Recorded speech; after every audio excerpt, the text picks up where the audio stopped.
Hi, Allison. It's been a very long time. It's wonderful to see your face again. How's everything going? Oh, it's fantastic to see your face, Stuart. I mean, gosh, it's been a long time. Things are good. I'm up here in Boston and in Wonderful. more particular in Newton, outside of Boston. And life is good. I love this time of the year when you can see, there's some nice glow from the window. We're getting some beautiful weather instead of rain, which we've been Well, getting the you've whole had terrible storms recently, and time. I I know. imagine the trees are changing and everything is beautiful up in New England right now. It is. It's gorgeous. How are things down there? Things are great. We're gearing up for the beginning of our season and very excited about our opening program. And of course, that's why we're chatting today. So let's talk a little bit about your coming to Harrisburg and the spectacular piece of music that you'll be playing. Oh, well, I first of all, I'm just very excited to be playing with your incredible musicians at the Harrisburg Symphony Orchestra and to meet your wonderful audience. And of course, to play with you. I mean, that's just like amazing.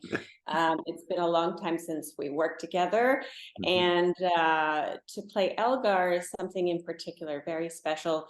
Um, of course, it's such a well-known piece for many audiences, and of course, the musicians. Well, it's kind Elgar, of gotten into contemporary popular culture through movies and other sources. It's one of those pieces that has almost crossed over into pop music.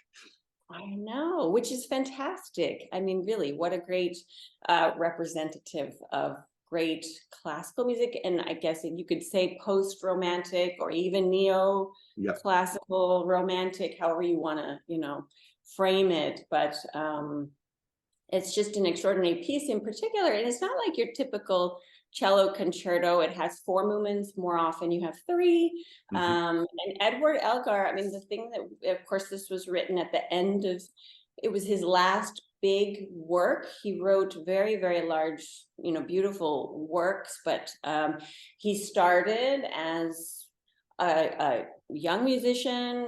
His dad, I think, worked at a music store, hmm. and he really self-taught himself as a composer.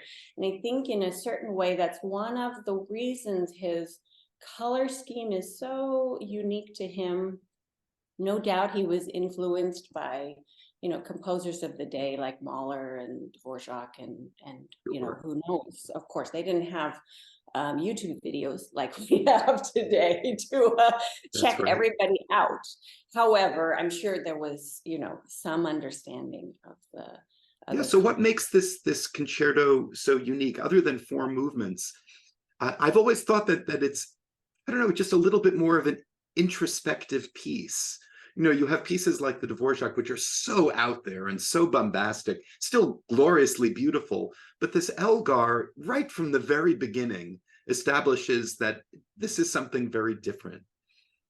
Absolutely. Well, of course, the timing, I mean, it was such a sad time. It was right before the end of World War I in England. And so I think he was somewhat ill, was writing in reflection of the time and that, the happy, joyful beauty and peace that he thought of as his home country was not there at that time. Mhm. And how much of his music actually had that more, joyful at times, outgoing kind of character.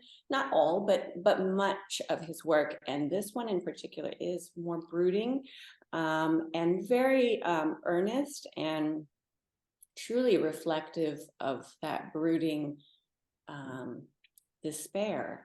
Even in the opening is so dramatic. Well, and you And don't have any time to get ready. You dive right into an incredibly emotional and powerful uh, opening of this concerto. How does that feel when you're playing a concerto? You walk on stage, there's applause, you have the adrenaline going, and then immediately you're jumping into this.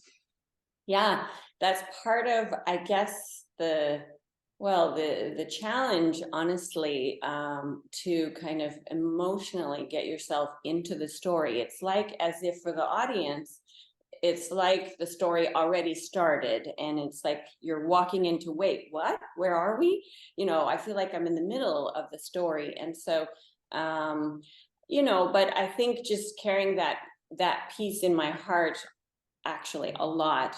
When I walk on stage, as much as I'm excited to see everybody, that's already very much stirring. The story is stirring in my heart, and that's how you can kind of come from nothing and just sort of the reality of today, and oh, isn't it great to be here at this concert, and then wham, suddenly we're around the mood of World War I and the sadness and the despair. So it's definitely every time a challenge, I would say, for sure, to depict that. Let's talk the third movement for a moment, because the third movement of this is you have this opening, almost a stream of consciousness. Then the second movement is very quick, and it almost goes by before it started. Then you have this third movement, which itself is rather short, but it's so jam-packed with emotion. After you've done the acrobatics of the second movement and preparing for the drama and dance of the last movement, what is the third movement like? It's almost like a new filter comes over the camera and we're brought into a different world. Absolutely.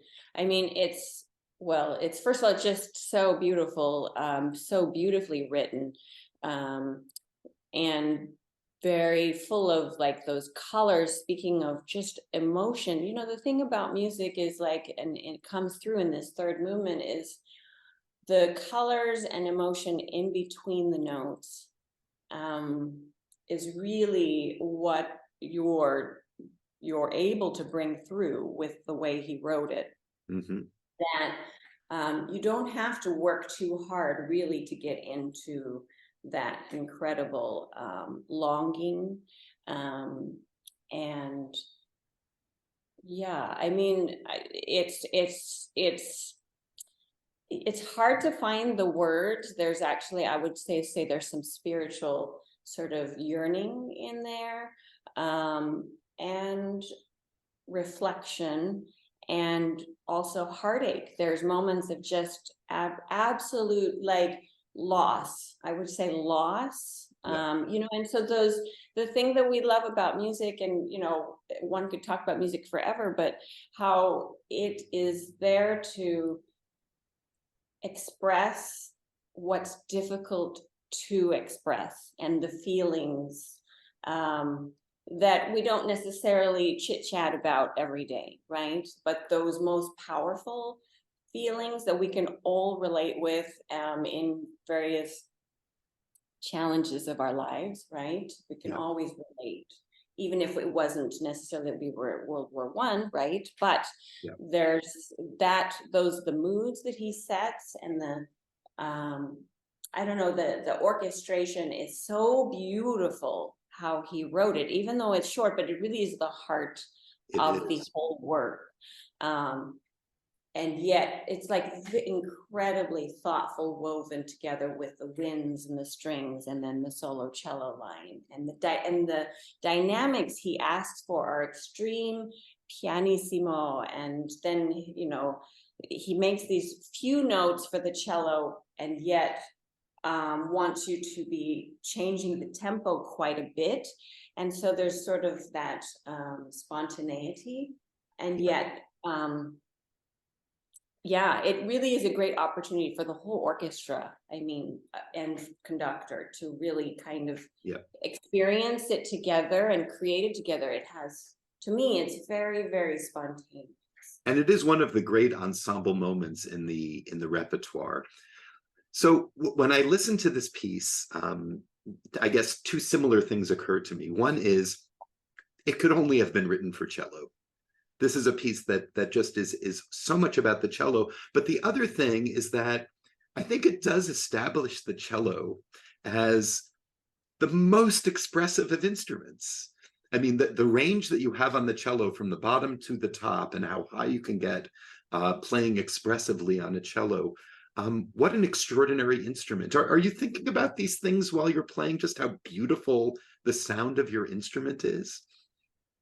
I think maybe not necessarily, but I mean, you're right that indeed the cello has and the way he wrote it, he really does stretch the capacity, or Mhm. or certainly challenge the capacity of the vocal line. And we know Elgar loved vocal music and wrote a lot of vocal and choral music, with great success.